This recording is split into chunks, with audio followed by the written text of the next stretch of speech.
નમસ્કાર દર્શક મિત્રો, આપ જોઈ રહ્યા છો મુંબઈ તરંગ ન્યૂઝ. હું છું એન્કર અર્પિતા પટેલ. હવે જોઈએ અગત્યના સમાચાર. સુરતના વરાછા વિસ્તારની ઘટના. થોડા દિવસ પહેલા થયેલ હત્યાના આરોપી ઝડપાયા. સુરત ક્રાઇમ બ્રાન્ચે હત્યાનો ભેદ ઉકેલ્યો. વરાછા રામનગર સોસાયટીમાં બાઇક ઓવરટેક કરતા બાબતે થઈ હતી હત્યા. સુરત ક્રાઇમ બ્રાન્ચે 3 હત્યારાઓની કરી ધરપકડ. ચપ્પુના ઘા ઝીકી હત્યા કરવામાં આવી હતી. જેનિસ ચૌહાણ નામના યુવકની કરવામાં આવી હતી હત્યા. ક્રાઇમ બ્રાન્ચ દ્વારા ડેની, વિમલ અને ઉત્તમની કરી ધરપકડ. રિપોર્ટર વિજય મકવાણા, મુંબઈ તરંગ ન્યૂઝ, સુરત.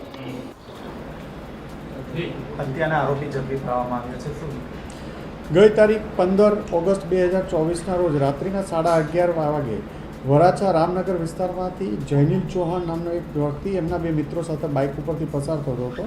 એમની આગળના ભાગમાં એક મોટરસાઇકલ અને એક એક્ટિવા બંને સરપાકારે ચલાવતા હોય, જેથી જૈનિલે 3થી એની પાછળ હોર્ન કન્ટિન્યુ વગાડ્યા હોય.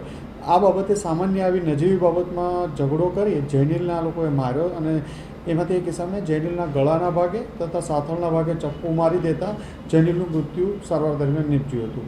જે બાબતે વરાછા પોલીસ સ્ટેશનમાં વણશોધાયેલ ખૂનનો અનડિટેક ખૂનનો ગુનો દાખલ કરવામાં આવ્યો હતો. ક્રાઇમ બ્રાન્ચ, વરાછા પોલીસ વગેરે આ ગુનાની તપાસમાં રાખેલા હતા.